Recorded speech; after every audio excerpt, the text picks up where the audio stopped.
我一个刀都拿不稳的废物，却被江湖最强暗杀组织公认为终极第一刺客，只因我天生运气爆表。凡是我接下来的刺杀任务，目标人物一定会在3天内死亡。尽管我极力跟组织解释这不是我干的，可他们不但不相信，还把我作为组织的秘密武器，将其他刺客无法完成的任务全都交给了我。而这一切还要从我意外穿越到这个古代王朝说起。我在这里的身份是一个年年落榜的文弱书生，还是一个穷得叮当响且父母双亡的孤儿。所以在走投无路的情况下，我才冒险加入了刺杀组织幽冥阁，成为了一名新人刺客。也就在我整理记忆的同时，地牢厚重的铁门被打开了，一个身穿黑色劲装、身材火爆的女人走了进来。时辰已到，开始最终选拔。她就是幽冥阁的教官之一，代号冷月。只见她身后的手下抬进来一个长条桌，桌子上摆着一排卷轴。这是青铜刺杀令，每一个卷轴上都写着一个目标的名字。用你们的任务就是接下卷轴，然后去杀掉目标。目标都是一流高手，防御极强，身边护卫众多。他的话让在场所有人都倒吸一口凉气。开什么玩笑！我们这群新人里最强的刀疤男也不过是个3流武者，去刺杀一流高手，跟送死有什么区别？谁第一个来？冷月扫视全场，地牢里一片死寂，没人敢动。刀疤男额头上都见了汗，他虽然凶悍但不傻，这任务接了就是死。我更是吓得两腿发软，站都快站不稳了，只想离那个桌子远一点。可越是害怕，身体就越不听使唤。我脚下一软，整个人控制不住的往前一扑，扑通一声栽倒在地，不偏不倚，正好栽在了长条桌前。更要命的是，我为了稳住身形，胡乱伸出的右手正好按在了一个摊开的卷轴上，全场瞬间死寂，所有人的目光都集中在了我的身上。刀疤男先是一愣，随即脸上露出了残忍的笑容，真是个蠢货，自己找死，这可怪不得别人了。这小子玩了，居然敢接刺杀铁臂熊王的任务！铁臂熊王可是成名已久的一流高手，一身横练功夫，刀枪不入。这小子拿什么去杀？用牙咬吗？周围的议论声像针一样扎进我的耳朵里，我整个人都懵了，脑子里一片空白。我干了什么？我就是腿软了一下。我想解释，想说自己不是故意的，可抬头对上冷月那双冰冷的眼睛时，所有的话都堵在了喉咙里。然而出乎所有人意料的是，冷月的眼中非但没有嘲讽，反而闪过一丝奇异的光彩。他心里掀起了波澜，在所有人都畏惧不前的时候，我竟然第一个站了出来，面对一流高手的死亡任务，没有丝毫犹豫。这份胆识，这份魄力，绝非凡人。好，冷月的声音依旧冰冷，但似乎多了一丝不易察的赞许。好胆识，我快哭了。大姐，我真不是有胆识，我就是腿软了。既然你接了任务，这个就归你了。冷月从腰间解下一把最普通甚至有些钝了的短刀，扔到了我面前。任务实现3天，3天之内目标不死，你就得死。就在这时，我的脑海里突然响起一个机械的电子音：丁检测到宿主陷入必死绝境，符合激活条件，绝对好运系统正式激活。新手任务发布，完成青铜刺杀令，任务目标铁臂熊王一流高手，任务时限72小时，任务奖励新手大礼包1份，任务失败惩罚抹杀。我还没从这突如其来的变故中反应过来，就被2个幽冥阁的黑衣人架了起来，拖出了地牢。冰冷的风一吹，我打了个哆嗦，才稍微清醒了一点，手里紧紧攥着那把钝刀，看着卷轴上铁臂熊王4个大字，我欲哭无泪。好运系统，这都什么跟什么？现在倒计时已经开始了。72小时3天时间，3天之内杀不掉那个什么熊王，我就得死。可我一个连刀都拿不稳的书生，怎么去杀一个刀枪不入的一流高手啊？我抱着那把钝刀，绝望地走在前往目标所在地的路上，感觉自己的人生已经提前进入了倒计时。清河城悦来酒楼，这里是全城最大最热闹的酒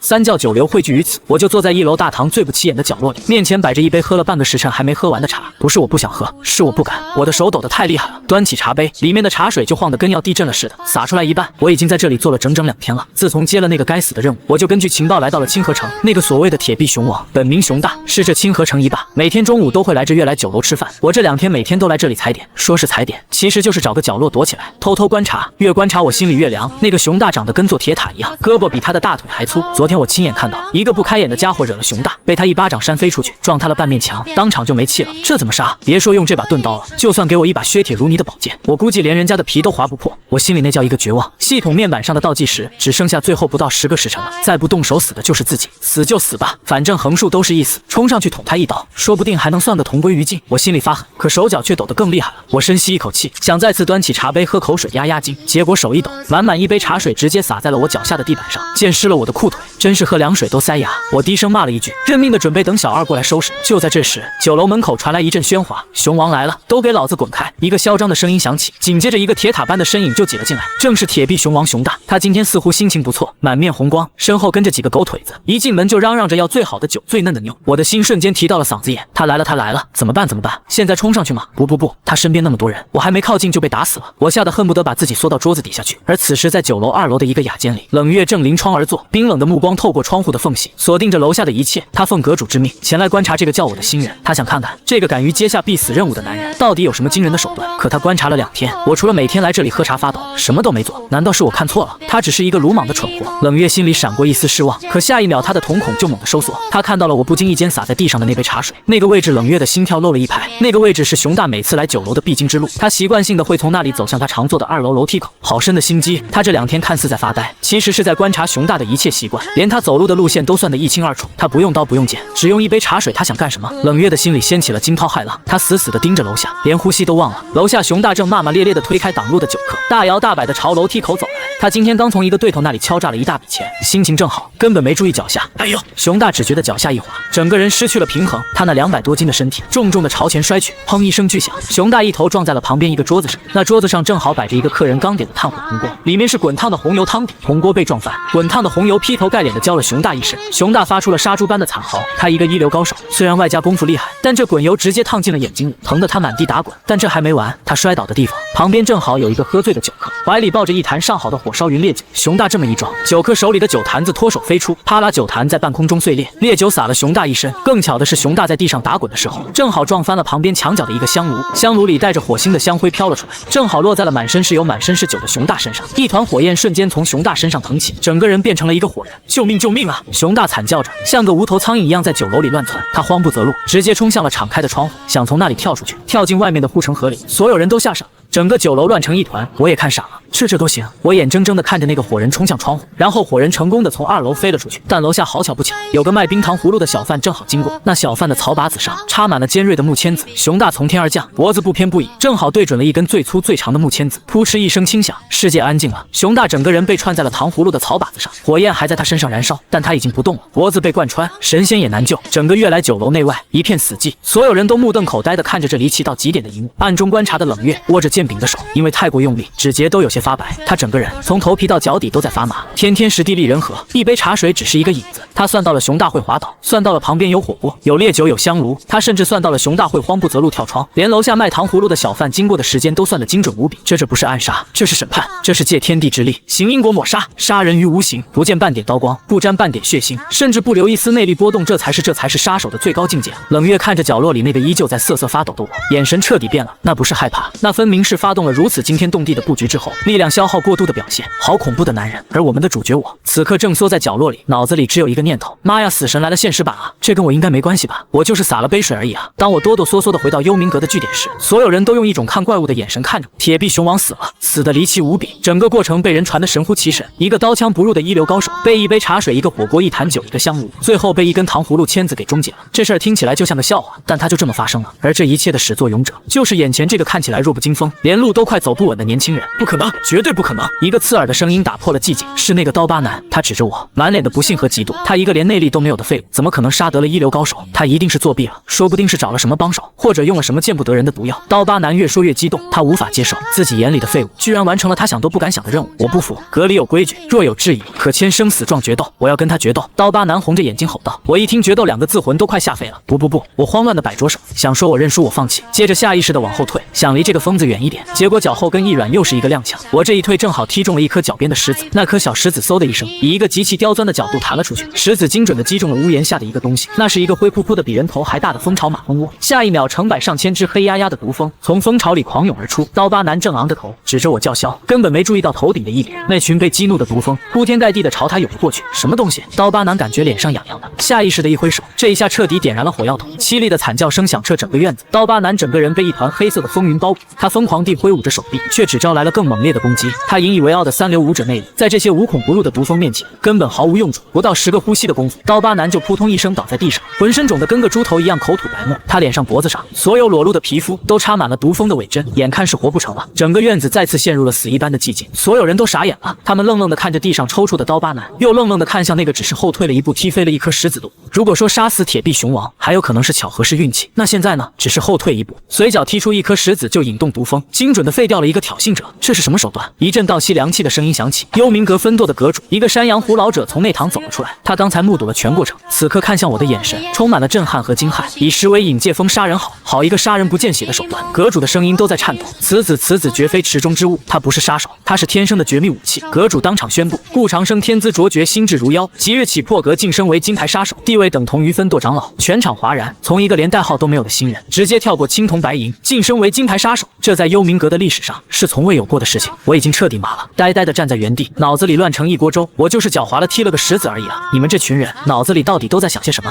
来人！阁主看向一旁的冷月，脸上挤出一个笑容。从今天起，你便不用再管教新人了。冷月心里一沉，以为自己要被处罚，谁知阁主下一句话让他整个人都愣住了。你就跟在长生身边，当他的贴身丫鬟，负责照顾他的饮食起居吧。什么？让他一个幽冥阁的金牌教官去给一个新人当丫鬟？这简直是……冷月下意识的想拒绝，可当他对上阁主那不容置疑的眼神，以及看到周围人那羡慕嫉妒恨的目光时，他忽然明白了，这不是贬低，这是赏赐，是让他跟在一位未来的杀神身边，学习那至高无上的杀人之道。这是天大的机缘。冷月领命，他低下头，声音里带着一丝自己都未曾察觉的颤抖。我彻底傻了，啥玩意儿？让这个冰山女魔头给我当丫鬟？饶了我吧！他看我一眼，我腿都软，让他天天跟着我还能活吗？他刚想开口拒绝，阁主又笑眯眯地递过来一个银色的卷轴。长生啊，你刚晋升，正好有一个银牌顶级任务，棘手的很，组织里没人敢接，就交给你了。目标当朝吏部尚书，一品大员李宗明。我看着手里的银牌卷轴，又看了看旁边俏生生站着已经进入丫鬟角色的冷月，我感觉自己快要窒息了，这日子没法过了。当晚我被安排进了一间上好的厢房，冷月默默地跟在我身后，为我铺床叠被端茶倒水，真的像一个尽职尽责的丫鬟。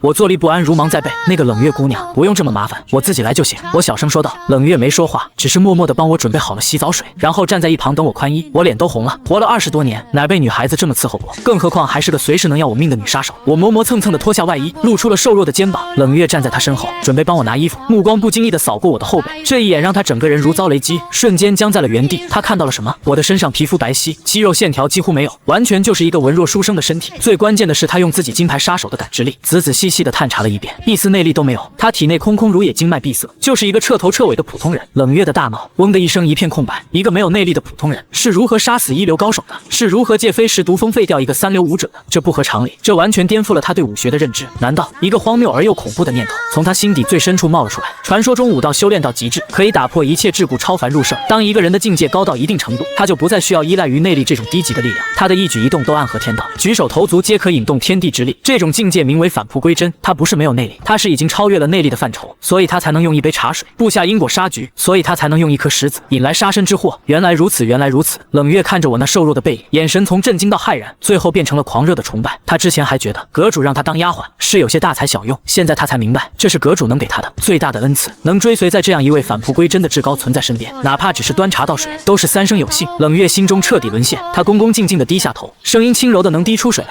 公子水温正好，请沐浴。”我被他这突如其来的温柔吓了一个激灵，这女人又怎么了？第二天一大早，我是被噩梦吓醒的，我梦见自己拿着钝刀去刺杀那个吏部尚书，结果被一群5大3粗的护卫按在地上摩擦，最后被那个尚书大人亲自下令凌迟处死。我满头大汗地坐起来，心脏砰砰直跳，刚一睁眼就看到一张冰冷的俏脸凑在自己面前，距离不到3寸，我吓得怪叫一声，整个人从床上弹了起来。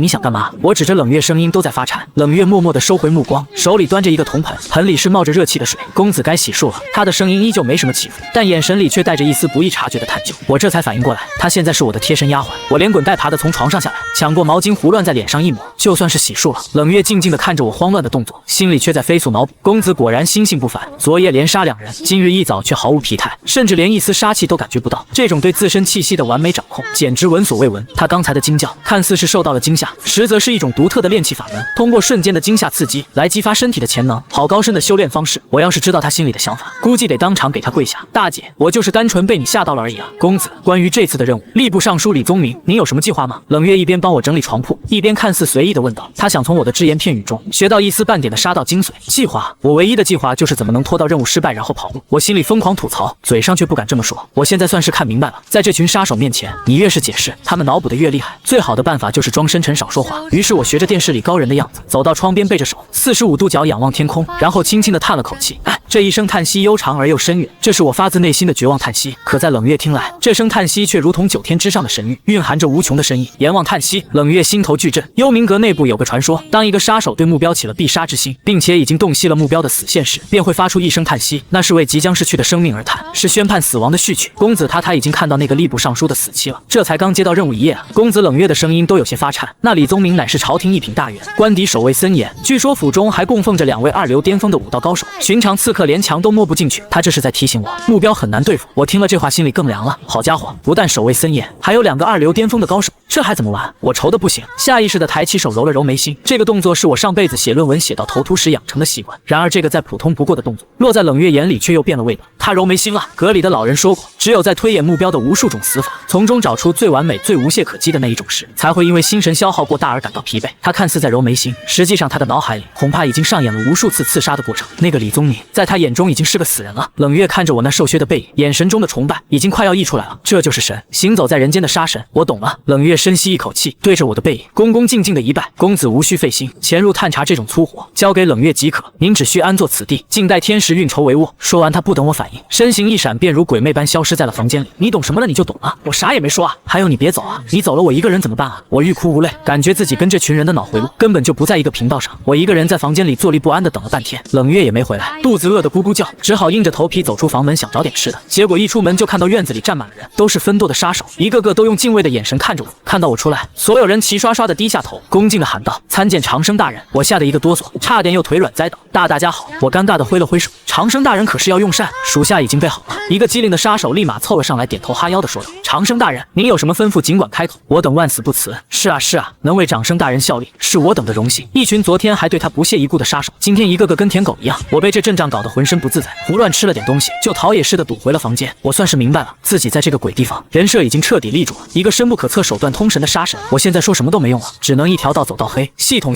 在不在？我在心里呼唤。宿主我在。我这个任务必须要在目标10里之内才能生效，对吧？是的，宿主，您必须在任务时限内进入以目标为中心半径10里的因果律生效范围。那我现在不去，任务是不是就算失败了？我心里升起一丝希望。任务失败，宿主将被抹杀。我心里的那点小火苗瞬间被浇灭了，也就是说我非去不可。是的，宿主，我一屁股坐在椅子上，生无可恋。这叫什么绝对好运系统？这叫绝对催命系统还差不多。就在我唉声叹气的时候，窗户一响，冷月回来了。他身上带着一丝淡淡的血腥味，但很快就消散了。公子探查清楚了。冷月单膝跪地开始汇报。李宗明的府邸确实是铁桶一块，我潜入外院杀了3个暗哨，才勉强探听到一些消息。我听得心惊肉跳。大姐，你这就去杀人了？李宗明为人极其谨慎，或者说是胆小如鼠，他吃穿用度都要经过10几道检查。府中常备3位名医，稍有不适就要会诊，而且他从不参加任何宴请，也从不外出，每日只在府中后花园活动。冷月说完，抬头看着我，等待着他的神谕。在他看来，这些情报就是公子布局所需要的棋子。我听完心里更绝望了。好家伙，一个死宅，还是个被害妄想症重度患者，这种人别说意外了，他估计连门都懒得出，怎么让他意外死？我知道了。我憋了半天，只能吐出这么4个字。冷月听到这4个字，眼神却瞬间亮了。我知道了，多么平淡又多么自信，仿佛在说一切尽在掌握。公子，我们何时动身？冷月问道。我看了一眼系统面板上的倒计时，还剩下不到40个时辰，再拖下去自己就得死，没办法了，只能硬着头皮上。明日，我故作深沉地说道。好。冷月重重点头，眼中战意盎然，他已经迫不及待地想亲眼见证公子会用何等惊世骇俗的手段来抹杀掉这个缩在龟壳里的朝廷大员了。第二天天还没亮，我就被冷月从床上拖了起来。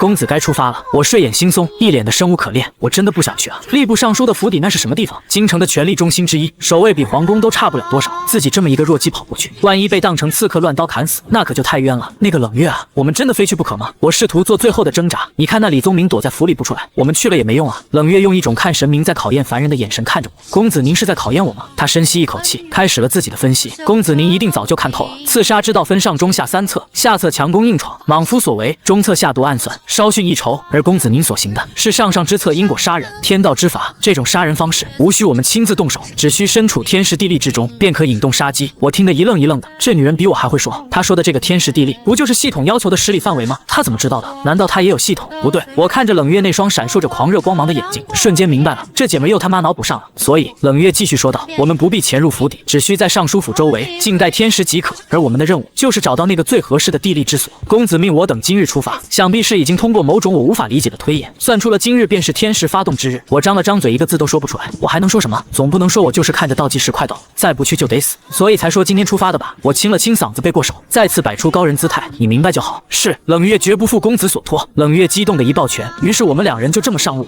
幽冥阁分舵还特意为我们准备了一辆不起眼的马车。我坐在马车里，感觉自己就像是去上刑场的囚犯，心里七上八下的。而冷月则是一脸肃穆的坐在我对面，闭着眼睛，像是在感悟什么天地之理。实际上，他正在脑海里疯狂复盘我之前的2次出手。一杯茶，一颗石子，看似寻常之物，在公子手中却能化为夺命利器。这次的目标是李宗敏，一个躲在龟壳里的老狐狸。公子又会借用什么寻常之物来布局呢？是路边的一块砖，还是天上的一片云，又或者是风中的一粒沙？冷月越想越是心惊，越想越是崇拜。他觉得自己的武道认知在遇到我之后被彻底颠覆，然后又重塑了。马车很快就驶入了京城，不愧是天子脚下，繁华程度远非清河城可比。但我没心情看风景，现在紧张的手心都在冒汗。马车在距离吏部尚书府还有2条街的地方停了下来。公子不能再靠近了，前面是境街，有羽林卫巡逻。冷月说道。我掀开车帘，探头看了一眼，只见远处那座气派非凡的府邸，门口站着2排盔甲鲜明的士兵，府邸的高墙上还有弓箭手来回走动。这防御，别说人了，一只苍蝇都飞不进去。我们就在这附近找个地方待着。我小声问，我现在只想找个茶馆或者客栈躲起来，只要保证在10里范围之内就行。然而冷月却摇了摇头，不，他跳下马车，目光锐利地扫视着四周。公子，请随我来。说完，他便带着我拐进了一条小巷。我不明所以，只能硬着头皮跟上。公子，就是这里。冷月指着9楼的楼顶说道。上去干嘛？我一脸懵逼。这里是方圆数里内的最高点，视野最好。冷月解释道，站在这里可以将整个尚书府后花园的景象尽收眼底。李宗明每日午后都会在后花园活动，我们在这里可以清晰地观察他的一举一动，从而找到他的死线所在。我听得头皮发麻。大姐，你还真要观察啊？我们不是说好找个地方苟着就行了吗？可是我们怎么上去？我指了指光滑的墙壁，这9楼少说也有10几米高，我又不会轻功。冷月看了我一眼，没有说话，只是走到我身前，微微蹲下身子，拍了拍自己那结实而又充满弹性的香肩，意思很明显，我背你上去。我脸一红，一个大男人让一个女孩子背，这像话吗？不，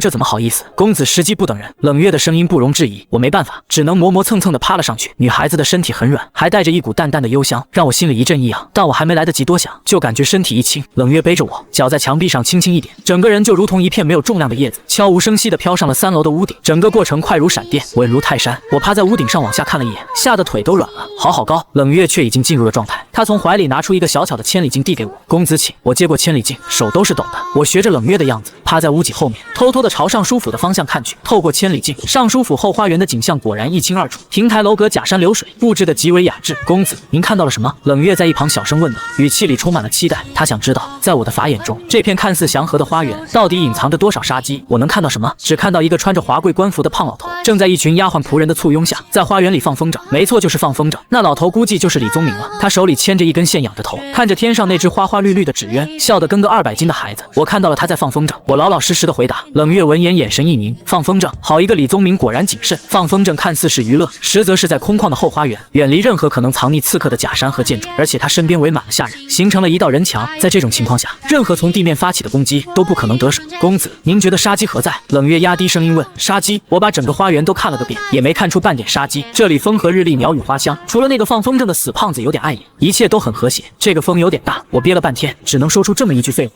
今天确实起了点风，吹得屋顶的瓦片都呼呼作响。然而就是这句废话，让冷月如遭雷击。风，对啊，风，他怎么没想到？李宗明自以为在空旷地带就绝对安全，但他忽略了最大的变数天。风就是来自天的力量。公子果然已经洞悉了一切，他根本不屑于从地面这种低级的角度去布局，他的目标从一开始就是天，他要借着天地之风来行那神鬼莫测的抹杀之术。冷月明白了，冷月激动地说道：“公子是想借风力。”他话还没说完，突然2人都听到下面传来一阵骚动，站住！什么人？快，那边有可疑人员，抓住他！我心里一惊，趴在屋顶往下看，只见9楼下面不知何时出现了几个鬼鬼祟祟的家伙，正被一队巡逻的羽林卫追捕。坏了，自己和冷月趴在屋顶上，不会被当成同伙吧？我吓得刚想缩回头，就感觉脚下一滑，屋顶的瓦片因为年久失修，本来就不牢固，我这一紧张，脚下一用力，直接踩碎了一片，哗啦！我整个人失去了平衡，从屋顶上滑了下去，凄厉的惨叫声划破了长空。公子！冷月惊呼一声，想也没想，身形一纵便跟着跳了下去，伸手想要抓住我，但我下坠的速度太快，他只来得及抓住他的衣角，刺啦！布料撕裂的声音响起，冷月手里只剩下了一块破布，而我则像个秤砣一样，直挺挺地朝着下面的小巷子砸了下去。完了，这下真的要摔成肉饼了！我闭上眼睛，心里一片绝望。我没想到自己没被杀手杀死，没被任务抹杀，最后居然是自己失足摔死，这死法也太憋屈了。砰！一声闷响，预想中的剧痛没有传来，反而感觉身下软软的，还带着点弹性。我小心翼翼地睁开一只眼睛，只见自己正压在一个人的身上，那人穿着夜行衣，蒙着面，此刻正双眼翻白，口吐白沫，眼看是出气多进气少了。我没死！我愣了一下，赶紧从那人身上爬了起来，再一看，巷子里和横七竖八的躺着好几个同样打扮的家伙，旁边还有一对羽林卫，正一脸懵逼的看着我。为首的羽林卫校尉看看地上的人肉垫子，又看看从天而降毫发无伤的我，嘴巴张得能塞下一个鸡蛋。这壮士好身手。校尉憋了半天，才挤出这么一句话：他们刚才追捕这伙飞贼，结果这伙人身法滑溜，钻进巷子里就不见了。谁能想到，下一秒天上就掉下个神兵，一屁股就把飞贼头给坐晕了过去。这简直是天降正义啊！我也懵了，看看地上的倒霉蛋，又摸摸自己的胳膊腿，发现除了衣服破了点，连块皮都没擦破。我就是不小心脚滑了。我下意识地解释道：脚滑。校尉一脸我信你个鬼的表情。壮士不必谦虚，从3楼高的屋顶脚滑下来，还能精准地砸晕贼手，这等身手我等佩服。就在这时，冷月也悄无声息地落在了巷子里。他看了一眼地上的飞贼，又看了看安然无恙的我，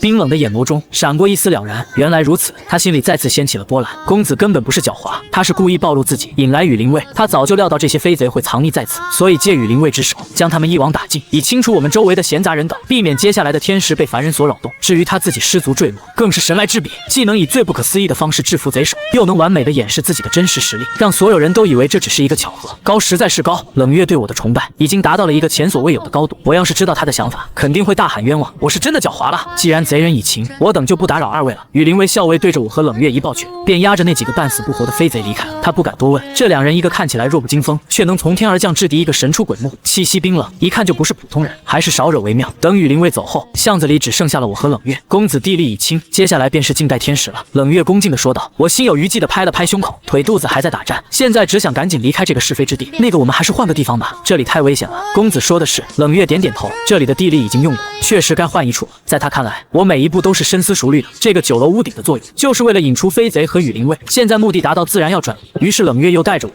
来到了尚书府斜对面的一家茶楼。这次我们没上房顶，而是在2楼找了个靠窗的位置。从这里虽然看不到后花园，但能清楚地看到尚书府的上空。我端着茶杯，手依旧在抖。刚才那一下真的把我吓坏了。系统，我刚才差点摔死，你那个好运系统就不能保我一下吗？我在心里抱怨道。宿主的好运主要作用于因果律任务目标以及附带的桃花运，对于宿主自身的安全只提供基础的霉运退散效果，例如避免平地摔喝水、呛到等小概率事件。刚才的情况属于宿主主动将自己置于危险境地，超出了基础保护范围，但由于绝对好运的被动影响，最终化险为夷。我听明白了，也就是说我自己作死，系统也救不了我，但因为运气好，总能找到倒霉蛋给我当垫背的。我再次发出一声长长的叹息，旁边的冷月听到这声叹息，身体瞬间绷紧了。又来了，阎王叹息。他立刻抬头，目光死死地盯住房外的天空。公子再次叹息，说明天时就要到了。此时尚书府的后花园里，吏部尚书李宗明正玩得不亦乐乎。再高点，再高点！他扯着手里的风筝线，兴奋地大喊：今天风大！他的那只大鹏展翅风筝飞得特别高，几乎快要看不见了。老爷风太大了，要不咱们收了吧？旁边的管家不无担忧地说道。怕什么？李宗明不屑地哼了一声。这风筝线可是我花大价钱找西域商人买来的天蚕丝，掺了金刚砂和铁线，别说这点风，就是拴头牛都拽不断。他对自己这根宝贝风筝线充满了自信。就在他洋洋得意的时候，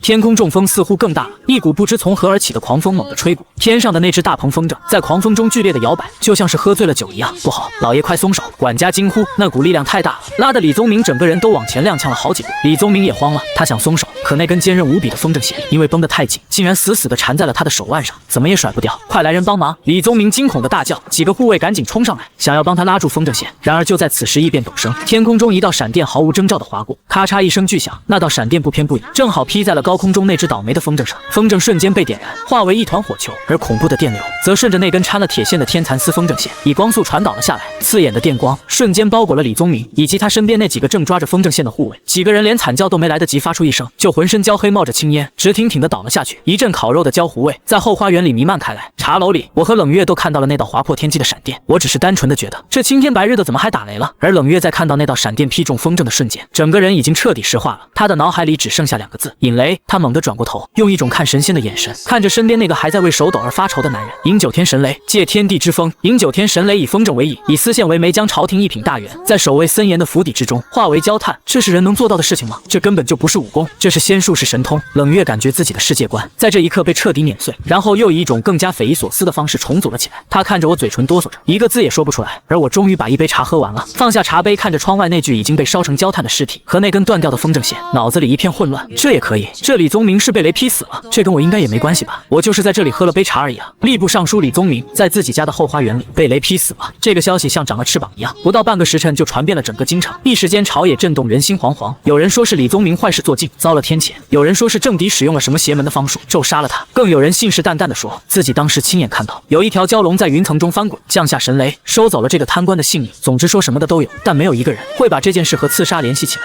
开什么玩笑？谁家的刺客能操控雷电？当我和冷月回到幽冥阁在京城的秘密据点时，迎接我们的是比上一次更加夸张的场面。分舵主那个山羊胡老者亲自带着所有金牌杀手站在门口迎接，看到我从马车上下来，所有人包括那位分舵主在内，齐刷刷的单膝跪地，恭迎长生大人凯旋归来，声音整齐划一，充满了发自内心的敬畏和狂热。我被这阵仗吓得腿一软，差点又跪下去，幸好旁边的冷月眼疾手快扶住了他。公子您辛苦了。冷月的声音里带着一丝不易察觉的激动和崇拜。我现在已经麻木了，我还能说什么？我只能僵硬着脸点了点头，然后在一群人的簇拥下走进了据点。长生大人，真乃神人也！分舵主跟在我身边，马屁拍得震天响，饮酒天神雷诛杀国贼，此等手段闻所未闻，见所未见，属下佩服得五体投地。我嘴角抽搐了一下，阁主已经传下命令。分舵主继续说道：长生大人此次立下不世之功，特晋升为天字第1号密探，地位等同于总阁长老，赏黄金1万两，美女10名，京城豪宅1座。另外阁主还说，冷月在你身边伺候得不错，以后他就彻底归你了。我黄金1万两，美女10名，豪宅1座，这些他都没听进去，他只听到了最后一句话，这个女杀手以后彻底归我了。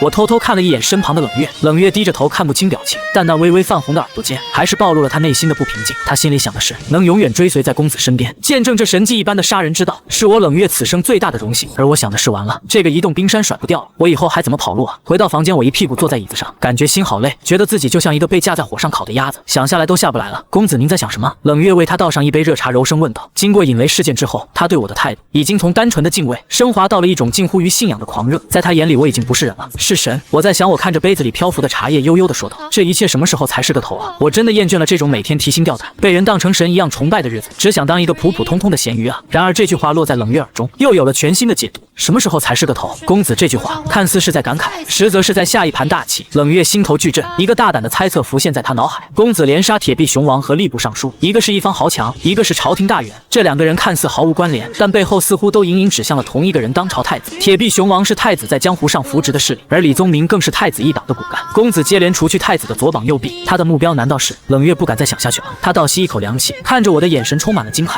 他不是在执行任务，他是在凭一己之力动摇国本。他要颠覆这个王朝，所以他才会问什么时候才是个头。因为他的目标是那95之尊的宝座，不达到这个目的，这一切就永远不会有尽头。想通了这一点，冷月看着我那张清秀而又写满沧桑的脸，心中只剩下无尽的敬畏。公子放心。冷月突然单膝跪地，眼神坚定地说道：无论前路多么艰险，冷月誓死追随公子，助公子完成大业。我有什么大业？我最大的愿望就是能睡个安稳觉。这女人又脑补了什么奇奇怪怪的东西？我刚想开口问，房门就被人敲响了。长生大人，阁主有请。阁主？哪个阁主？分舵主吗？是总阁主。冷月替我回答道：总阁主云游至此，听闻您的事迹，特意要见您。我心里咯噔一下，连最大的 boss 都惊动了。这下完了。在冷月的护送下，我忐忑不安地来到了一间静室。一个身穿灰袍看起来像个普通老农的枯瘦老者正盘膝坐在蒲团上，他看起来平平无奇，但我一进门就感觉到一股无形的压力，让他几乎喘不过气来。这就是幽冥阁的总阁主，一个深不可测的老怪物。你就是顾长生？老者睁开眼睛，那双眼睛浑浊而又深邃，仿佛能看透人心。是，晚辈顾长生见过阁主。我硬着头皮行礼。阁主没有说话，只是静静地看着我。时间一分一秒的过去，静室里的气氛越来越压抑，我感觉自己后背的衣服都湿透，心里只有一个念头：完了，这个老家伙肯定看穿我了，他肯定知道我是个水货。就在我快要撑不住的时候，阁主终于开口了。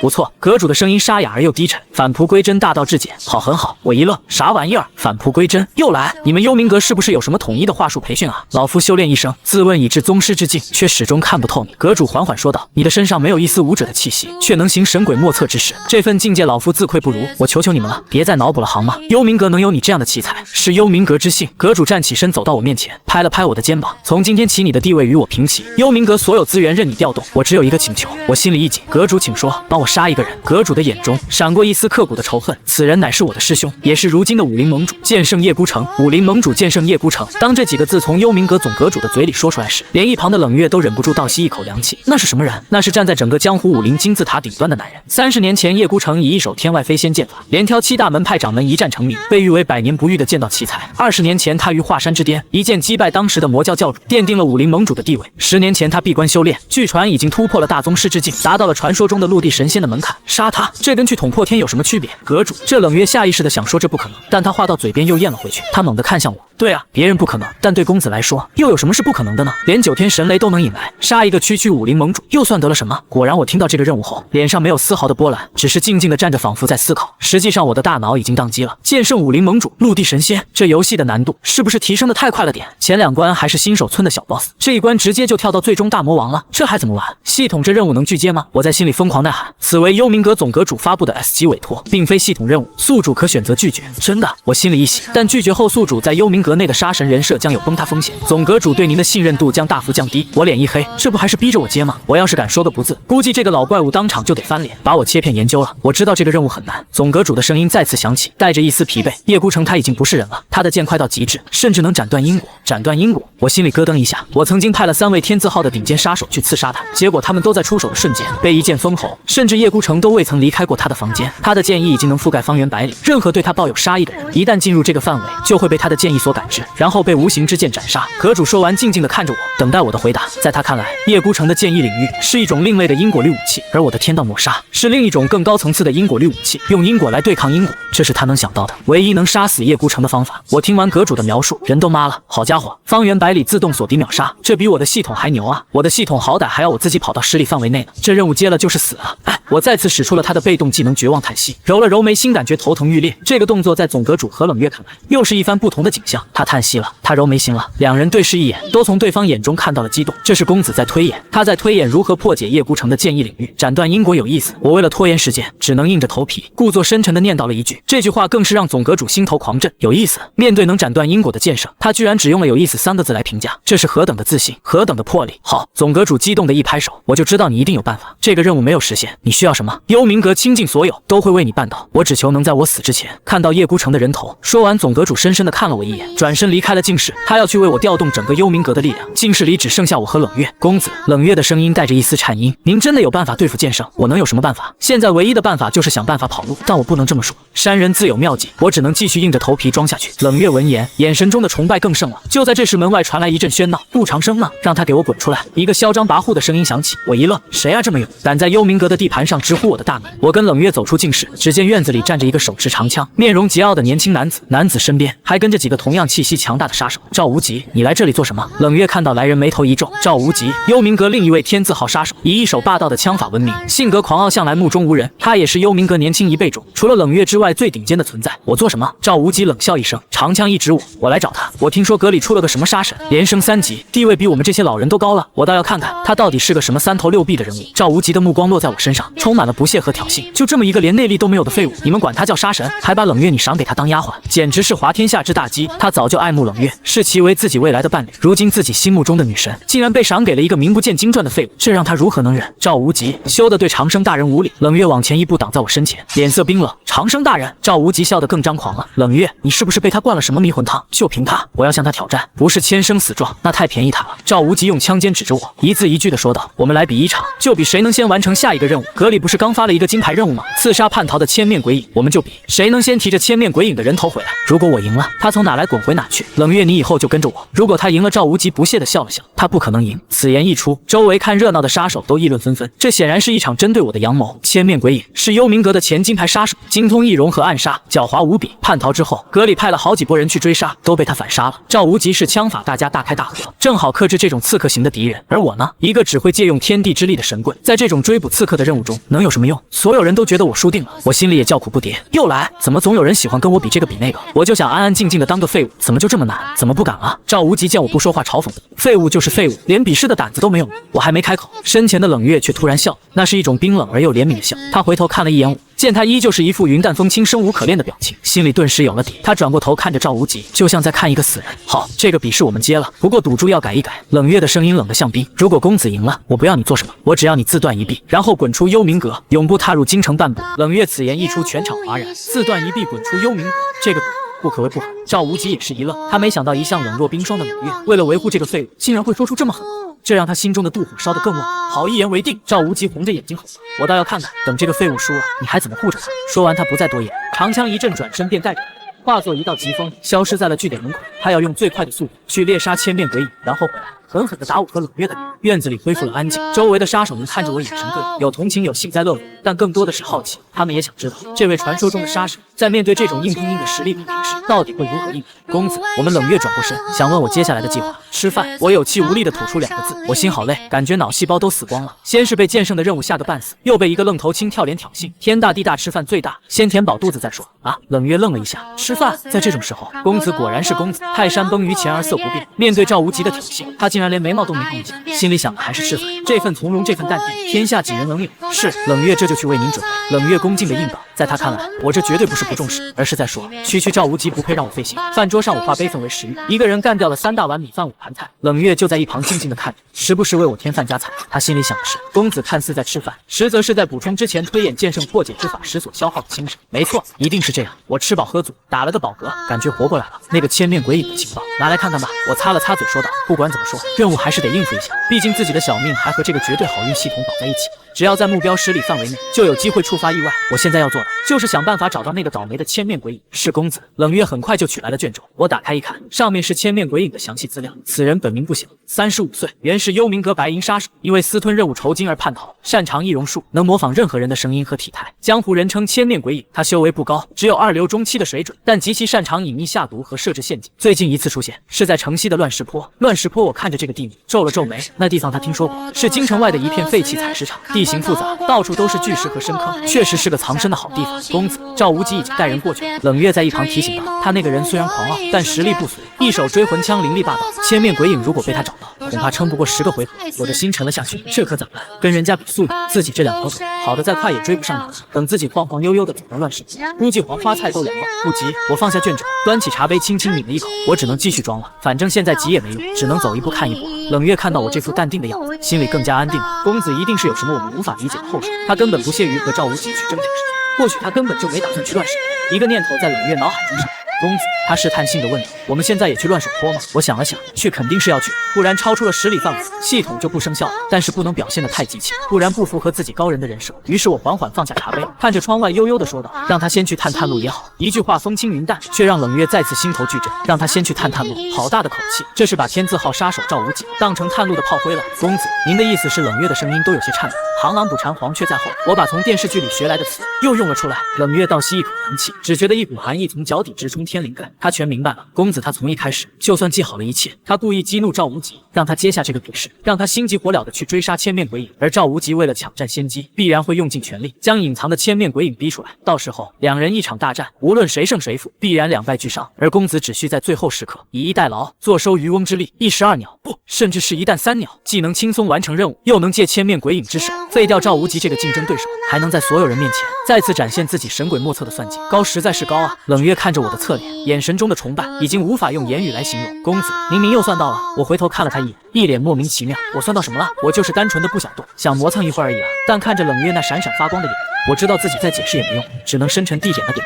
一个字却胜过千言万语。冷月激动地握紧了拳，能亲身参与到如此精妙绝伦的布局之中，见证公子如何玩弄人心，将2大高手玩弄于股掌之上，这种机会千载难逢。那我们何时出发？冷月压抑着激动问道。等太阳下山吧。我随口说道。我想着晚上去目标小一点安全，可在冷月听来，这又是另一层深意。太阳下山，黄昏之时，阴阳交替，是杀机最盛的时刻。公子选择这个时间动手，必然是有他的道理。于是我们2人就在据点里，一个真的在发呆摸鱼，一个脑子里疯狂上演红心计。直到黄昏时分，2人才不紧不慢地坐上马，朝着城西的乱石坡驶去。而此时的乱石坡，赵无极已经带着将整个采石场翻了个底朝天。这个千面鬼影属泥鳅的吗？这么能钻？赵无极一枪将一块半人高的巨石砸得粉碎，骂骂咧咧地说道：“他们找了整整1个下午，连千面鬼影的毛都没看到一根。老大，天快黑了，这地方晚上很危险，到处都是深坑和陷阱。”一个手下提醒他：“怕什么？”赵无极冷哼一声：“今天就算是把这乱石坡给拆了，我也要把他揪出来，我绝不能输给那个废物。”就在他发狠的时候，一个不起眼的角落里，一块石头后面，一双怨毒的眼睛正死死地盯着他。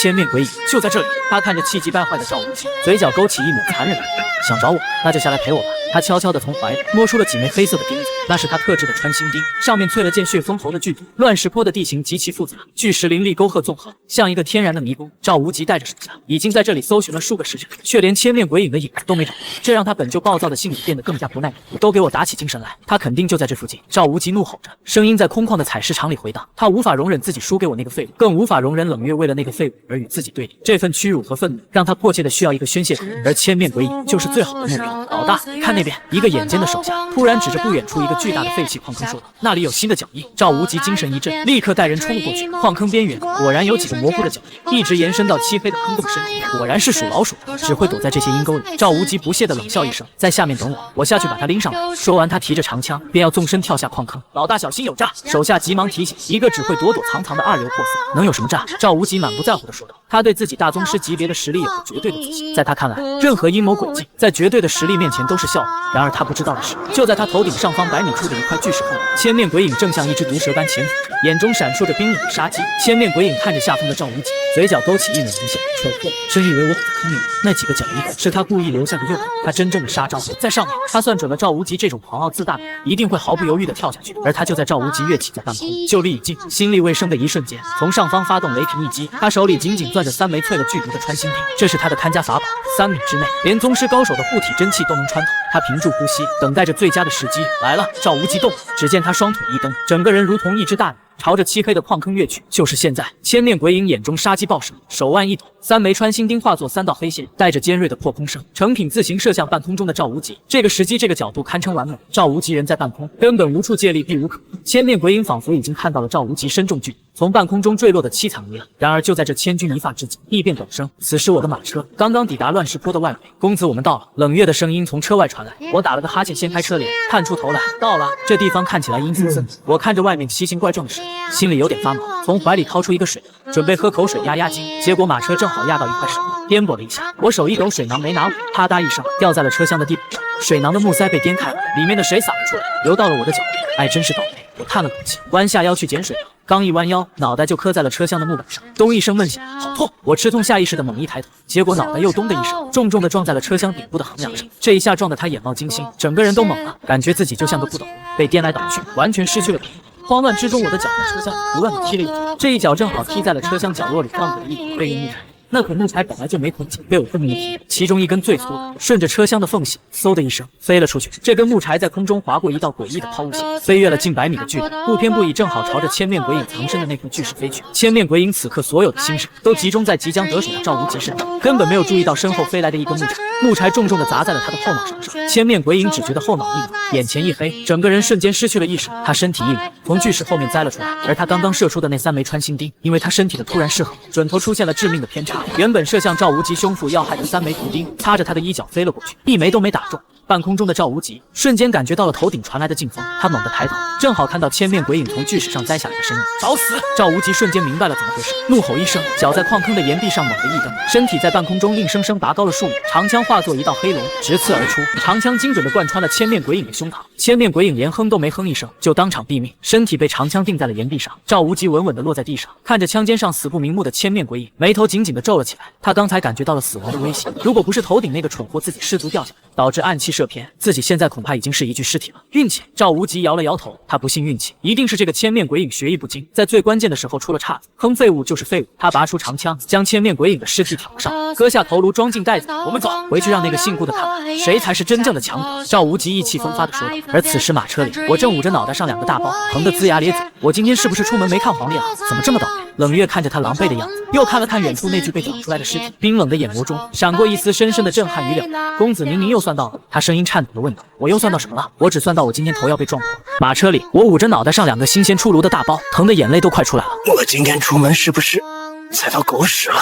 怎么这么倒霉？我小声地嘀咕着，感觉自己的人生就是一出悲剧。冷月坐在我对面，看着我那副龇牙咧嘴的狼狈模样，又联想到刚才远处那具被长枪挑飞的尸体，他那张万年不变的冰山脸上，表情是前所未有的复杂。他沉默了很久，久到我都以为他睡着了，才用一种极其古怪、带着颤抖和敬畏的语气轻声问道：“公子，您又算到了？”我正疼得难受，听到这话，一肚子的火气差点没憋住。又算到了？我又算到什么了？我只算到我今天脑袋要被撞破了。你哪只眼睛看到我算到了？我抬起头刚想发火，就对上了冷月那双亮的吓人的眼睛，那那眼神里没有丝毫的嘲笑和怀疑，只有一种近乎于朝圣般的狂热和崇拜。我瞬间就把火气给憋了回去。我明白了，跟这女人讲道理是讲不通的，她的脑回路跟正常人不一样。我现在要是说自己就是单纯的倒霉，撞了2次头，还踢飞了1根木柴，她肯定会脑补出更多奇奇怪怪的东西，比如什么公子以头撞梁，是为引动气血，激发潜能，又或者那一脚看似随意，实则蕴含了某种天地之理，能于100米之外精准所敌。算了，心好累，毁灭吧。我放弃了挣扎，我捂着脑袋，有气无力地嗯了一声，然后把头靠在车厢上，闭上眼睛装死。这个嗯字在冷月听来却不亚于一声天雷。果然，一切又在公子的算计之中。冷月的大脑开始飞速运转，试图复盘这神乎其技的布局。赵无极心高气傲，一定会选择强攻，将整个乱世坡闹得鸡犬不宁。这样一来，千面鬼影的藏身之处就会被大大压缩，而千面鬼影狡猾多端，绝不会坐以待毙，他必然会设下陷阱，反杀赵无极。公子算准了这一点，所以他根本不急着出手，他甚至连马车都未曾下去，只是在最关键的时刻，用一种我们凡人无法理解的方式，不经意地踢出了1根木柴。那根木柴看似普通，却在最完美的时机，从最刁钻的角度击中了千面鬼影的后脑。这需要何等恐怖的计算力！他要算出风速，算出马车的颠簸，算出木柴的重量和形状，甚至要算出千面鬼影当时的心态和位置。这一击没有杀死千面鬼影，却让他瞬间失神，导致他的致命暗器射偏，而赵无极就成了那把借来的刀，在毫不知情的情况下，替公子完成了最后的绝杀。试了拂衣曲，深藏功与名，从头到尾，公子只是坐在马车里撞了2次头，踢了1脚就将一个天字号杀手和一个狡猾的叛徒玩弄于股掌之上。这已经不是计谋了，这是道，是因果。公子拨动了因果的线，让所有事情都按照他写好的剧本上演。冷月越想越是心惊，越想越是觉得我那瘦弱的背影变得如同神明一般高大。他看着我那张因为疼痛而略显扭曲的脸，又开始了自己的脑补。公子他一定消耗了巨大的心神吧？这种逆天改命的推演，怎么可能没有代价？他现在的痛苦，一定是在承受那种因果的反噬，可他却一声不吭，默默承受着一切。想到这里，冷月心中一痛，眼神里充满了怜惜和疼爱。他悄悄地从怀里拿出一个小瓷瓶，倒出一枚清香四溢的药丸，轻手轻脚地递到我嘴边。公子，这是凝神丹，可以缓解心神损耗带来的头痛。我正疼得迷迷糊糊，感觉有个软软的东西递到嘴边，还挺香，就下意识地张嘴吃了下去。丹药入口即化，一股清凉的感觉瞬间涌上大脑，脑袋上的疼痛感竟然真的减轻了不少。还挺好用。我心里嘀咕了一句，我哪里知道这凝神丹是幽冥阁的秘药，珍贵无比，就算是金牌杀手1年也只能领到3枚。冷月自己都舍不得用，现在却毫不犹豫地给了我。马车缓缓驶回了幽冥阁的据点。当我们抵达时，赵无极已经回来了，他正站在院子中央，手里提着一个血淋淋的布袋，脸上是掩饰不住的得意和张狂。他身边围着一群杀手，都在对他表示祝贺。赵老大牛逼啊！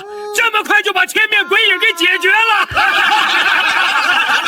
那可不，赵老大的追魂枪，谁能挡得住？这下那个姓顾的该死心了，还想跟赵老大比，他配吗？赵无极听着周围的吹捧，心里舒爽到了极点。他要的就是这个效果，他要让所有人都知道，他赵无极才是幽冥阁年轻一辈的最强者。那个姓顾的不过是个靠运气的跳梁小丑。就在这时，我的马车停在了门口，所有人的目光瞬间都集中了过去。赵无极脸上的笑容更加残忍了，他提着人头，大步流星地走了过去。姓顾的，滚出来！我在冷月的搀扶下，捂着脑袋，慢吞吞地走下马车。我现在头还有点晕，走路都走不稳。这副虚弱的样子，在赵无极看来就是心虚的表现。怎么输了？没脸见人了？赵无极将手里的布袋扔在地上，一颗死不瞑目的人头滚了出来，正是千面鬼影。按照赌约，你现在就给我滚出幽冥阁！还有你，冷月！赵无极的目光转向冷月，充满了占有欲。从今天起，你就是我的人了。冷月看都没看他一眼，只是专心致志地扶着我，生怕我摔倒。这种被无视的感觉，让赵无极的怒火噌的一下就上来了。你聋了吗？赵无极，冷月终于开口了，他的声音比院子里的风还要冷。谁告诉你我们输了？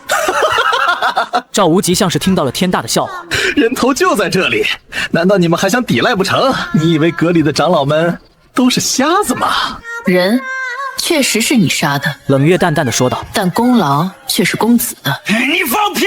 赵无极彻底怒了，他从头到尾连面都没露，凭什么功劳是他的？就凭他会装神弄鬼吗？就凭这个？冷月指了指千面鬼影的尸体，一个被赵无极的手下抬了过来。你看清楚，他身上除了你那一枪的致命伤之外，还有没有别的伤痕？赵无极皱了皱眉，他不明白冷月想干什么，但还是蹲下身子检查起来。他身后的几个手下也凑了过去，没有啊，身上很干净。等一下，他后脑勺这里好像有点不对劲。一个心细的手下突然喊道。他拨开千面鬼影后脑勺上粘着血的头发，一个紫黑色的鸡蛋大小的肿块赫然出现在众人面前。那伤口皮开肉绽，甚至能看到里面碎裂的头骨。这是赵无极瞳孔一缩，这绝对不是枪伤，倒像是被什么钝器重重的砸了一下。一个经验丰富的老杀手走了上来，仔细检查了一下伤口，又按了按千面鬼影的头骨，脸色瞬间变得无比凝重。致命伤在这里。老杀手声音沙哑的说道。什么？赵无极愣住了，不可能，他是我一枪捅死的，我亲手杀的。你那一枪确实能杀死他。老杀手摇了摇头，指着那个肿块，但是在他被你刺中之前，他的颅骨就已经被这一击给震碎了，就算没有你那一枪，他也活不过一炷香的时间。换句话说，老杀手深吸一口气，用一种看怪物的眼神看着我。在你动手之前，千面鬼影已经是个死人了。全场瞬间死寂，所有人都傻了。赵无极更是如遭雷击，整个人僵在原地，脑子里嗡嗡作响。怎么会这样？这到底是怎么回事？还有，老杀手又指了指尸体旁边散落的3枚毒钉，这是千面鬼影的穿心钉。我检查过了，上面淬了剧毒。如果我没猜错，在你动手的时候，他正准备用这个偷袭，但是就在他出手的一瞬间，他的后脑遭到了重击，导致他瞬间失神，所以这3枚毒钉才会射偏。否则老杀手没有再说下去，但所有人都明白了他的意思。否则现在躺在这里的可能就是赵无极的尸体了。赵无极的脸色瞬间变得惨白，毫无血色。他回想起当时那惊险的一幕，后背瞬间就被冷汗浸湿了。原来我是在鬼门关走了一遭，是有人救了我。所有人的目光不约而同的再次集中到了那个捂着脑袋、一脸虚弱的我身上。一个恐怖的念头在所有人心中升起，难道那根木柴赵无极的一个手下突然想起了什么？声音颤抖的说道：“我们赶到的时候，在千面鬼影的尸体旁边发现了一根很普通的木柴。木柴？是的，就是马车上用的那种。”嘶！一阵倒吸凉气的声音在院子里此起彼伏。真相只有一个，顾长生坐在颠簸的马车里，从100米之外扔出了一根普通的木柴。这根木柴精准地预判了千面鬼影的偷袭时机，后发先至，一击砸碎了他的头骨，不仅救了赵无极的命，还顺手完成了任务。而赵无极从头到尾都只是一个被利用的负责补刀的工具人而已。想通了这一切，所有人看着我的眼神彻底变了，那不是敬畏，那是恐惧，发自灵魂深处的恐惧。不可能，这绝对不可能！赵无极失魂落魄地后退着，不停地摇头，这一定是巧合，是运气，怎么可能有人能做到这种事？废物，你管这叫运气？冷月冰冷的声音像一把刀子插进了他的心脏。他走到赵无极面前，居高临下地看着他，眼神里充满了怜悯。现在你还觉得公子是在跟你比试吗？不，你错了，从一开始你就只是他棋盘上的一颗棋子而已。现在履行你的赌约吧！扑通一声，赵无极双膝一软，跪倒在地。他的骄傲，他的自信，在这一刻被击得粉碎。他终于明白，自己和我之间的差距不是实力，而是维度。人家在第5层，而他还在第1层沾沾自喜。顾长生，我输了！赵无极惨笑一声，举起右手内力运转，咔嚓一声骨裂的脆响，他的整条右臂软软的垂了下去。他废掉了自己最引以为傲的用来使枪的右臂，剧烈的疼痛让他脸色煞白，但他却咬着牙一声不吭。他站起身，最后深深的看了一眼那个从头到尾都没正眼看过他一眼的男人，拖着一条废掉的手臂，踉踉跄跄的走出了幽冥阁的大门。从此江湖上少了一个天才枪客赵无极，而幽冥阁内关于杀神顾长生的传说则变得更加神乎其神。我看着这一切，捂着脑袋，心里只有一个念头：妈呀，这碰瓷儿的也太狠了吧！不就是赢了个比试吗？至于把手都给打断吗？还有，我什么时候扔木柴了？我怎么一点印象都没有？赵无极自断一臂，黯然离场。这场闹剧般的比试以一种所有人都没想到的方式落下了帷幕。院子里，幽冥阁的杀手们看着我，大气都不敢喘一口。如果说之前他们对我的杀神之名还抱有一丝怀疑，觉得我可能是运气好，或者是用了什么特殊的手段，那么现在所有的怀疑都烟消云散了，只剩下深入骨髓的敬畏和恐惧。那不是人能做到的事情。坐在马车里，随手扔出一根木柴，就能在100米之外精准的预判并击杀一个狡猾的杀手，顺便还救下了自己的竞争对手。这是什么概念？这是神仙手段。他们甚至开始怀疑我是不是根本就没有下来过马车，从头到尾我只是坐在车里，动了动念头，千面鬼影就死了，赵无极就废了。越想越觉得可怕，都看我干什么？该干嘛干嘛去！我被这帮人看得浑身发毛，小声的嘟囔了一句：“我现在头还疼着呢，只想赶紧回去躺着。”是长生大人。众人如梦初醒，齐刷刷的躬身行礼，然后用最快的速度作鸟兽散，生怕自己在这里多待1秒就会被这位喜怒无常的杀神大人给意外弄死。我在冷月的搀扶下，一瘸一拐的往自己的房间走。我感觉自己不是杀神，是衰神附体，出个门都能撞2次头，这运气也是没谁了。刚回到房间，屁股还没坐热，幽冥阁总阁主那个看起来像个老农的枯瘦老者就悄无声息地出现在了房间里。不错不错，总阁主一开口就是一连串的称赞。他看着我的眼神充满了欣赏和一丝忌惮，刚才发生的一切他都看在眼里，连他这个大宗师级别的强者都无法完全看透我的手段。那种感觉就像是凡人仰望星空，只能看到星辰的光辉，却无法理解其运转的规律。你又一次让老夫大开眼界。总阁主感慨道：“以赵无极为饵，以千面鬼影为刀，一石二鸟，兵不血刃。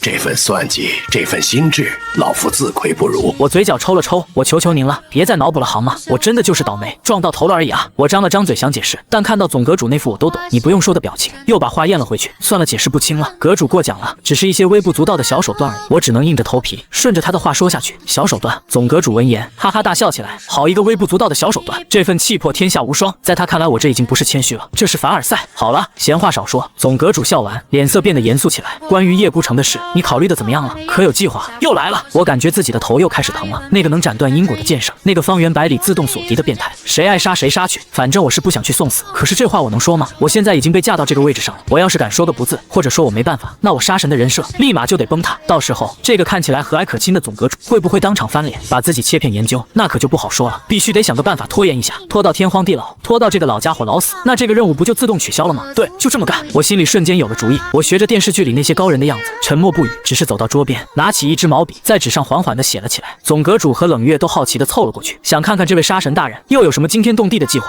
只见我的笔尖在纸上龙飞凤舞，很快一张清单就列了出来。总阁主定睛一看，整个人都愣住了。只见上面写着：京城全境最详细的下水道舆图，要精确到每一条支路、每一个出口。2. 全城所有知名酒楼饭馆的菜单以及他们后厨的采买清单，持续3个月的。3. 找3个全京城最漂亮、最会弹曲儿的姑娘，每天到我房里来，给我弹小曲儿解闷。4. 给我准备一间密室，除了我之外，任何人不得入内，里面要摆满各种各种美食菜谱。5. 清单还在继续，总阁主越看眉头皱得越紧，冷月也是一脸的迷惑。这是什么？这就是公子想出来的对付剑圣的计划，要下水道地图。这是准备从地底下挖过去吗？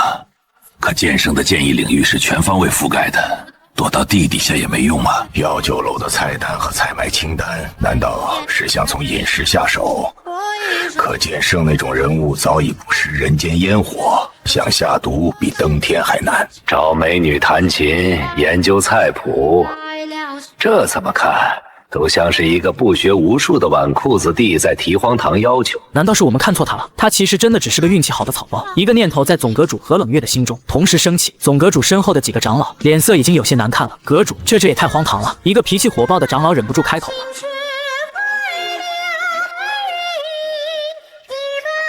是啊，阁主，下水道地图和酒楼菜单也就罢了，还要美女相伴，这成何体统？我看他就是想借着任务的名义中饱私囊，贪图享乐。依我看，就不该把这么重要的任务交给他一个新人，还是让我们天字号的老人去吧。几个长老你一言我一语，对我的质疑声越来越大，我心里慌的一批，但脸上依旧稳如老狗。我要的就是这个效果，你们觉得我胡闹就对了，赶紧把我这个任务撤了，让我滚蛋吧！我谢谢你们全家。我心里美滋滋的想着，甚至准备再提几个更过分的要求，比如要1万两黄金当零花钱之类的。然而就在这时，一直沉默的总阁主却突然抬起了手，制止了所有人的议论。他死死地盯着那张清单，浑浊的眼睛里闪烁着骇人的金光，他的呼吸甚至都变得有些急促。我明白了，总阁主突然开口，声音都在颤抖。我全都明白了。所有人都愣住了，不解地看着他。您明白什么了？你们这群蠢货，懂什么？总阁主猛地回头，对着那几个长老怒喝道：你们以为长生这是在胡闹吗？你们错了，大错特错！这是神来之笔，是足以载入史册的绝妙计划。我和长老们还有冷月全懵了，我自己都不知道我写的是什么绝妙计划。阁主，此话怎讲？一个长老不服气地问道。你们看，总阁主指着清单上的第1条，他要下水道舆图。你们以为他是要从地下潜入吗？肤浅！剑圣的剑意领域覆盖百里，无形无质，却无处不在。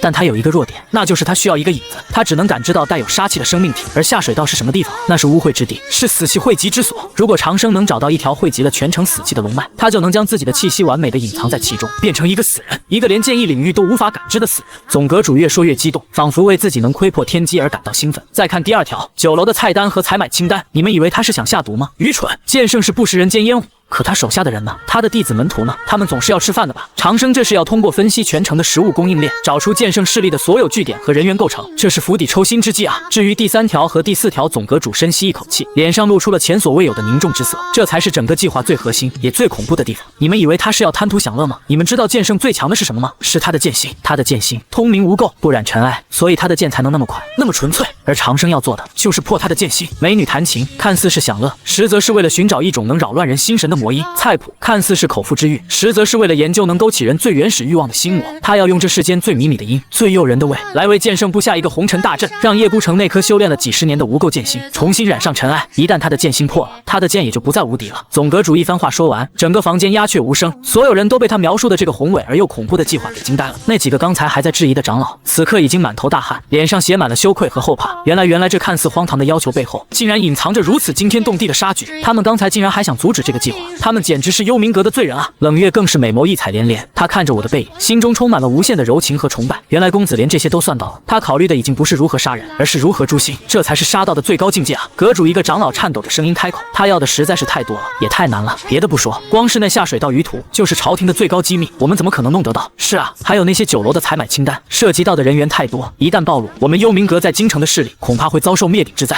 总阁主冷哼一声，妇人之见，与杀死叶孤城这件大事相比，些许的牺牲又算得了什么？他转过身对着我，恭恭敬敬的一抱拳：长生，你放心去做，从今天起，幽冥阁京城分舵，所有资源，所有人手，任你调遣，哪怕是把这里翻个底朝天，我们也会满足你的一切要求。不够的话，我立刻从总舵调人，要人给人，要钱给钱，你什么都不用管，只需要专心为叶孤城布下这个天罗地网。我握着毛笔的手在微微颤抖，我看着总阁主那张写满了信任和狂热的脸，心里只有一个念头：完了，这下完脱了。总阁主雷厉风行，一道命令下去。去，整个幽冥阁京城分渡就像一台精密的战争机器，疯狂地运转了起来。无数的探子被派了出去，像一张无形的大网，笼罩了整个京城。他们有的去收买工部的官员，试图窃取下水道的图纸；有的伪装成伙计，混进各大酒楼的后厨，记录采买的清单；还有的则是在满世界的为我寻找那3个最漂亮的姑娘。一时间，京城暗流涌动，气氛都变得紧张了起来。而这一切的始作俑者，我们的杀神顾长生大人，此刻正躺在自己的房间里，思考着人生。我是不是有点玩得太大了？我本来只是想提点过分的要求，让总阁主知难而退，好顺理成章的把这个烫手的山芋给扔掉。谁能想到那个老家伙的脑补能力比冷月还他妈离谱，自己随便瞎写了几条，他硬是给脑补出了一套诛心灭圣的惊天大计划。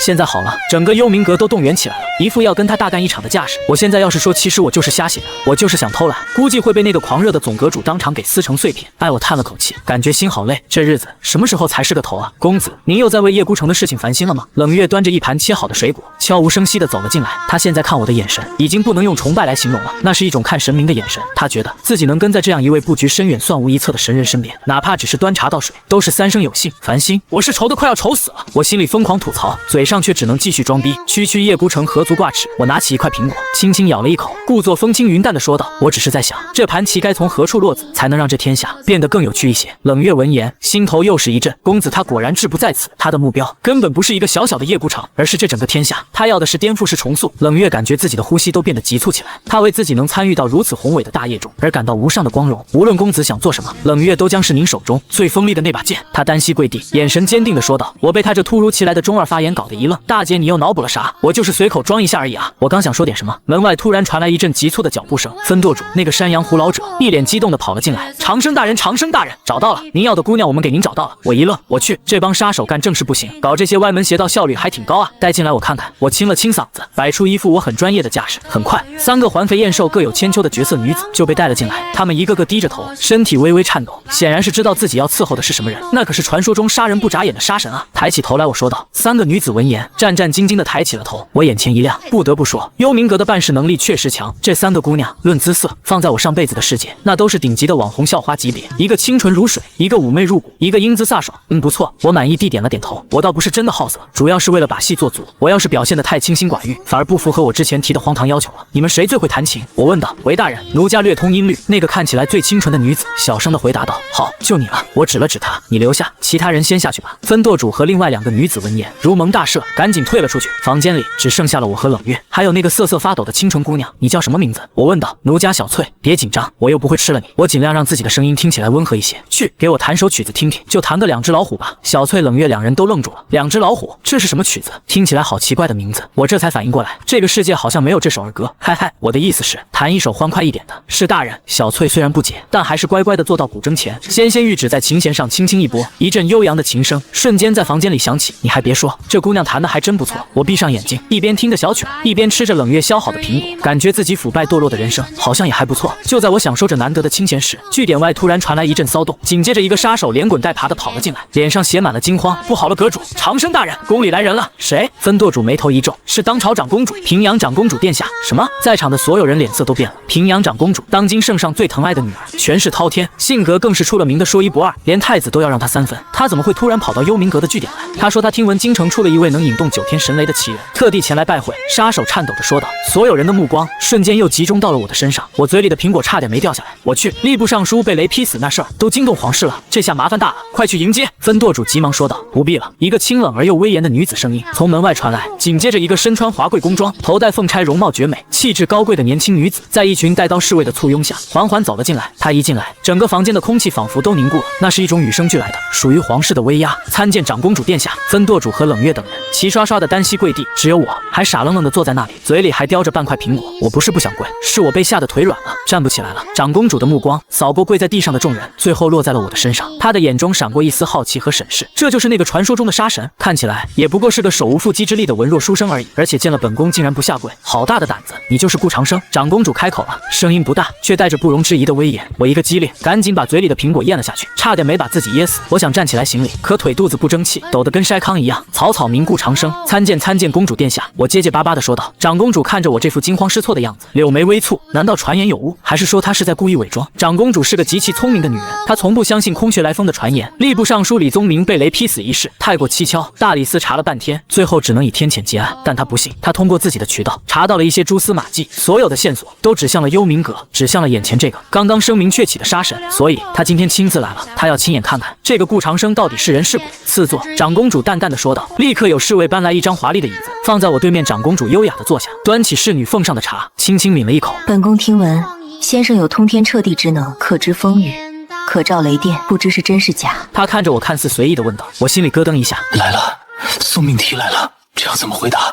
承认那就是妖言惑众，下一秒就可能被当成妖怪给烧了。否认，那我杀神的人设就崩了。幽冥阁这帮人估计也不会放过我。我的大脑飞速运转，冷汗都下来了。我急中生智，想到了一个万金油的回答。我学着那些江湖骗子的样子，故作高深的叹了口气：“公主殿下，天机不可泄露。”这一声叹息，这个回答让在场的所有人表情都变得微妙起来。分舵主和冷月是果然如此。公子又开始装了。长公主的侍卫们是这家伙好大的胆子，敢这么跟公主说话。而长公主本人则是美眸中金光一闪，有意思，不承认也不否认，用一句句天机不可泄露来搪塞。这要么说明他是个故弄玄虚的骗子，要么说明他真的有那种能力，只是有所顾忌。长公主更倾向于后者，因为她不相信一个普通的骗子敢在她面前表现得如此镇定。在她看来，我刚才的结巴和腿软都是装出来的。一个能引动9天神雷的人，怎么可能会怕她一个凡间的公主？我现在这副云淡风轻的样子，才是我的真面目。好一个天机不可泄露！长公主笑了，那笑容倾国倾城。既然天机不可泄露，那本宫就考考先生的眼力。她说着端起面前的茶杯，先生请看，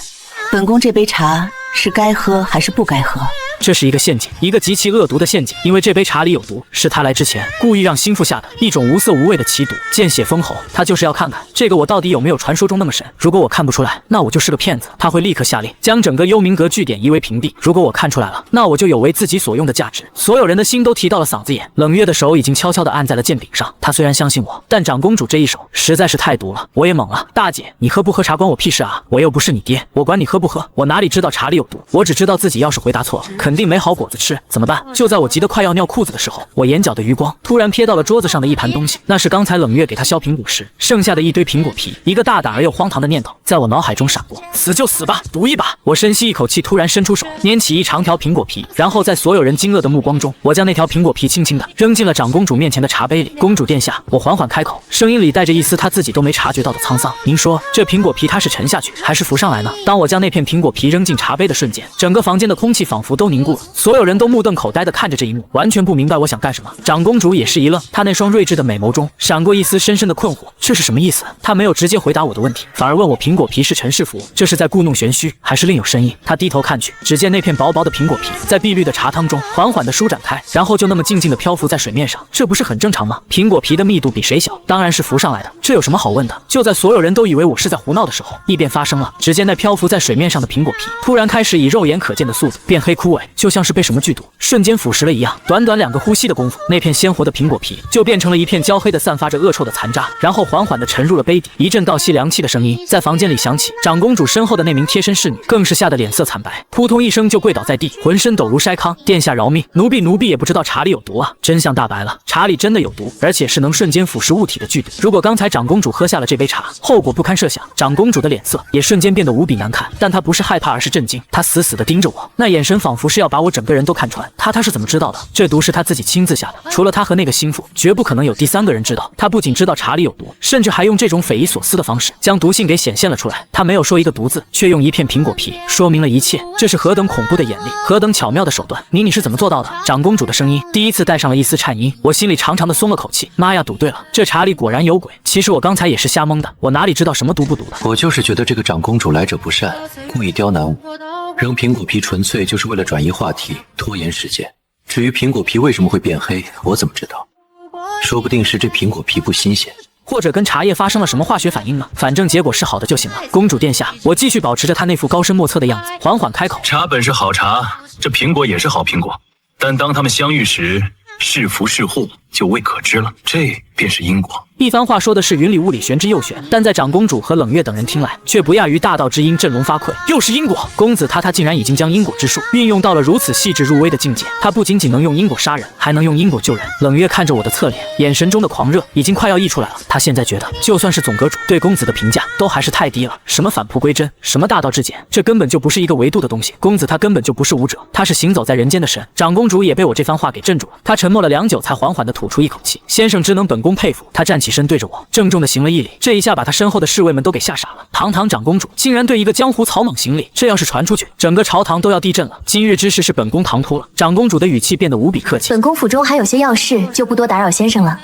改日本宫在贝帛里登门谢罪。说完，他不再多留，带着他的人匆匆的离开了。他需要回去，好好的消化一下今天发生的事情，以及重新评估一下眼前这个男人的价值。等长公主走后，整个房间还是一片死寂。分舵主和那几个杀手还跪在地上没敢起来，他们刚才是真的被吓破了胆。那可是长公主啊，一言不合就能让他们所有人人头落地的存在。结果就这么被长生大人三言两语一片苹果皮给吓跑了。都起来吧！我有气无力的挥了挥手，感觉自己刚才那一通装逼，把一辈子的脑细胞都给用光了，现在累得不行。是长生大人，众人这才战战兢兢地站了起来。公子，您是不是早就知道长公主会来？冷月扶着我小声地问道。他觉得以公子的算计，绝不可能对长公主的到来毫无准备，说不定连长公主会用毒茶试探他，都在他的预料之中。我现在已经懒得解释了，我点了点头。冷月果然露出一副我就知道的表情。那您之前要那3个姑娘，也是为了应对今日之局？冷月又大胆地猜测道。他觉得以公子的心性，绝不是贪图美色之人，他要那3个姑娘必然有他的深意。我一愣，要那3个姑娘跟长公主来有半毛钱关系吗？我仔细想了想，好像还真有点关系。如果刚才房间里没有那个弹琴的小翠，那整个房间的气氛就会显得很肃杀很紧张，而现在有琴声有美女，看起来就像一个普通的享乐场所，反而让长公主放松了警惕。而且如果不是为了听小曲儿，冷月也不会闲着没事给我削苹果。没有苹果就没有苹果皮，没有苹果皮。我想到这里自己都惊了，难道我真的是个天才？我在不知不觉中就已经布下了一个完美的局。不，这不可能，一定是巧合。对，绝对是巧合，是那个什么狗屁的绝对好运系统在捣鬼。公子，您连这都算到了？冷月见我不说话，以为我默认了，声音里充满了震撼。我张了张嘴，最后只能再次深沉地点了点头。冷月彻底沦陷了，他看着我，眼神里除了崇拜，还多了一丝说不清道不明的痴迷。这样一个男人，算计天下之近乎妖，却又偏偏没有丝毫的武功，看起来是那么的柔弱，这简直太让人有保护欲了。冷月在心里暗暗发誓，从今以后谁要是敢对公子不利，他就算是拼了这条命，也要将对方碎尸万段。就在这时，那个之前被吓跑的分舵主又一脸兴奋地跑了回来。长生大人，大喜事大喜事啊！什么是一惊一乍的？我没好气地说道。下水道鱼图，我们弄到手了。分舵主激动地说道。哦，这么快？我也有些惊讶。那玩意儿不是说最高机密吗？是长公主殿下。分舵主兴奋地说道。他刚出咱们这门，就下了一道令，让工部侍郎亲自把鱼图给送过来了。他说这是给先生的赔礼。好家伙，我就是随口一说，你们还真给弄来了，而且还是长公主送来的。这下好了，想不干都不行了。我感觉自己的人生就像一匹脱缰的野马，在我完全不想去的道路上一去不复返了。我接过那张巨大而又复杂的鱼图，只觉得手里沉甸甸的，这哪里是地图啊，这分明是催命符啊！